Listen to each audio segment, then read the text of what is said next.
Ya, menyusul situasi Yaman yang tidak kondusif, sejumlah warga negara Indonesia yang tinggal di wilayah tersebut terpaksa dievakuasi.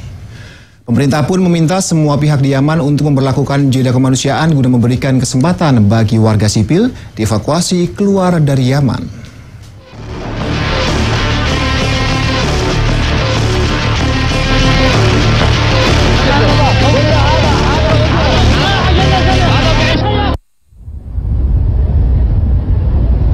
Evakuasi warga negara Indonesia dari Yaman. Rencananya 110 warga negara Indonesia itu akan tiba seluruhnya di tanah air hari ini. Selain di Jakarta melalui Bandara Soekarno-Hatta, 12 orang WNI juga akan tiba di Denpasar, Bali. Sebagian besar WNI yang tiba ini adalah mahasiswa yang tengah menempuh pendidikan di Yaman. Sebelumnya mereka dievakuasi dari wilayah Al-Hudaidah di barat Yaman ke Muscat dengan menggunakan pesawat TNI. Dari Muscat mereka diberangkatkan dengan pesawat komersial ke Jakarta. Sementara Kementerian Luar Negeri Indonesia akan terus mengupayakan evakuasi WNI di Yaman terkait kondisi keamanan yang tidak kondusif di sana.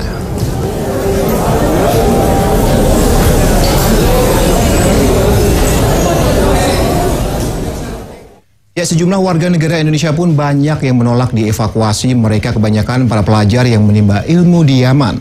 Dan untuk mengetahui situasi terkini dan alasan mereka terhadap bertahan di wilayah yang sedang didera konflik bersenjata itu, kita langsung berhubung dengan Muhammad Khalil, salah satu mahasiswa asal Indonesia yang masih bertahan di sana.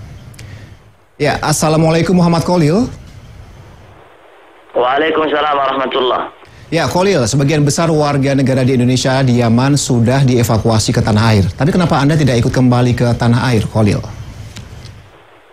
Iya, benar sekali. Untuk mahasiswa di tempat-tempat lain selain kota Tarim di Provinsi Hadramaut, memang mereka mengikuti evakuasi karena keadaan yang tidak aman dan sangat mengkhawatirkan. Akan tapi untuk khusus kota Tarim di Provinsi Hadramaut yang sampai saat ini masih keadaannya kondusif dan sangat aman. Begitu juga di sini ada sekitar 1.000 lebih mahasiswa yang mereka belajar di berbagai tempat di daerah Tarim sini. Mereka memiliki pertimbangan tidak menginginkan pulang. Berbagai pertimbangan yang mereka ajukan adalah keadaan yang sangat aman dan kondusif sampai saat ini. Walaupun bergejolak di tempat-tempat yang lain, akan tapi di sini kondisinya sangat aman. Untuk pertimbangan yang kedua, karena susahnya birokrasi untuk belajar di Yaman.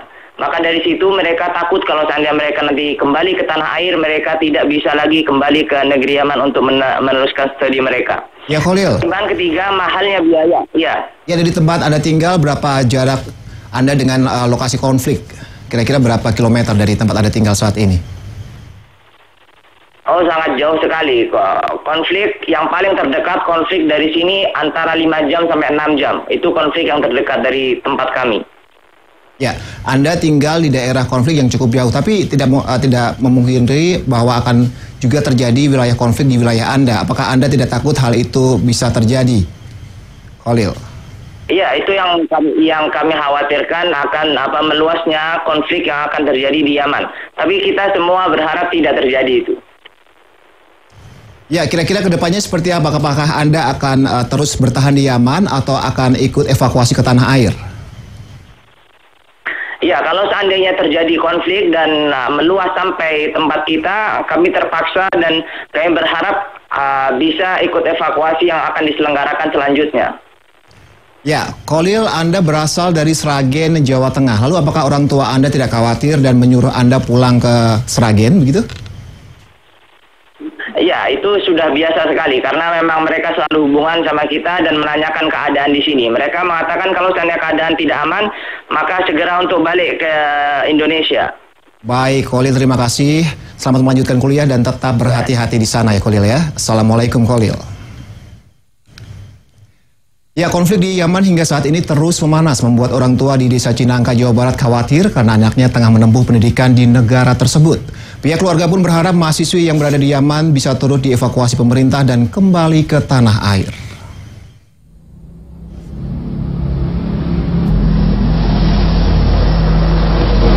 Takut dan khawatir. Inilah yang dirasakan Purwoko, warga Desa Cinangka, Kecamatan Bungursari, Purwakarta, Jawa Barat, kala mengingat nasib anaknya, Flasindah, yang tengah melanjutkan pendidikan di Yaman. Kini ia pun hanya bisa pasrah, berharap buah hatinya bisa segera dievakuasi dari Yaman karena kondisi keamanan yang tidak kondusif di sana. Ya anak saya mau sebenarnya dievakuasi, tapi kan dari pihak sekolahan belum boleh gitu. Alasannya apa, Pak? Ya kalau mau pulang ke Indonesia ya silakan, jadi nggak tanggung jawab katanya. Tapi dipikir-pikir lagi mungkin karena udah sangat genting sekali mungkin, jadi diperbolehkan. Flasindah, 19 tahun, merupakan anak pertama dari 2 bersaudara, pasangan Purwoko dan Lili Suryani yang tengah menempuh pendidikan syariah di semester 4 Universitas Jamiah Al-Ahqaf di kawasan Mukalla, Yaman. Keluarga dan pihak pesantren yang memberangkatkan Flasindah berharap ia bisa dievakuasi keluar dari Yaman dan kembali ke tanah air. Dari Purwakarta, Jawa Barat, Irwan, MNC Media melaporkan.